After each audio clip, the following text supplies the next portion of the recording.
और कहना ही क्या है, यदि ईश्वर हमारे साथ है तो कौन हमारे विरुद्ध होगा। रोमियो अध्याय 8 पद संख्या 31। मधुरिम सुप्रभात। मेरे प्रिय भाइयों बहनों, युवा साथियों और प्यारे बच्चों, स्वागत है आपका ट्रिनिटी क्रॉनिकल्स के वचन सन्मार के इस श्रृंखला में।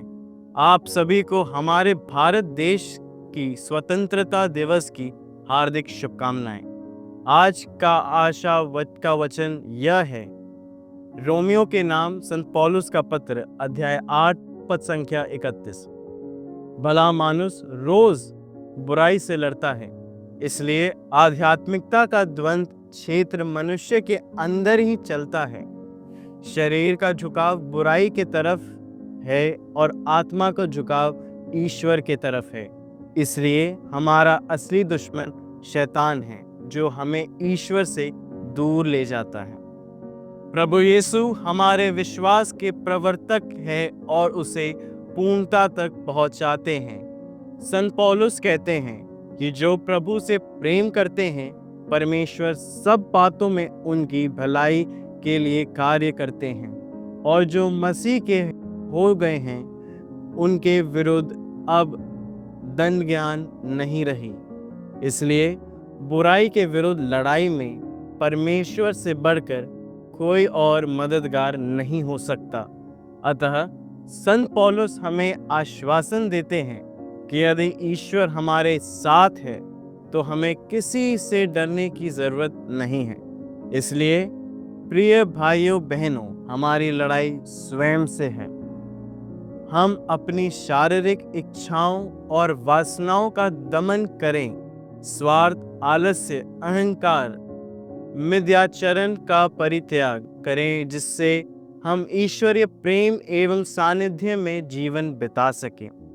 हम ईसा मसीह में विश्वास कर पाप मुक्त हो सकते हैं, क्योंकि केवल एक ही ईश्वर है जिसने हमारे पापों के मुक्ति के लिए अपने रक्त को क्रूस पर बहाया है। क्या आप इस ईश वचन, जो जीवंत और शाश्वत है, विश्वास करते हैं कि जब हमारा ईश्वर हमारे साथ है तो कौन हमारा विरुद्ध करेगा?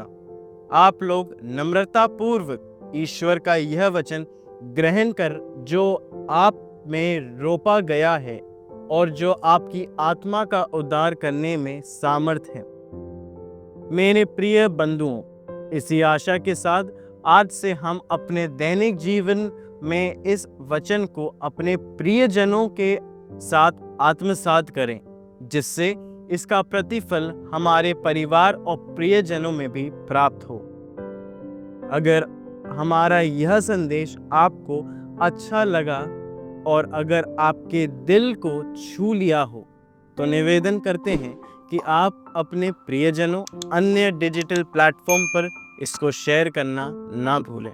आपका दिन शुभ, सफल और खुशियों से भरा हो, एवं आपका और आपके प्रियजनों का जीवन प्रभु के आध्यात्मिक परिवेश के संपर्क में बना रहे। यही मंगल कामना हम आपके लिए करते हैं। भ्रातृ प्रेम का ऋण छोड़कर और किसी के ऋणी ना बने। शुभ दिवस।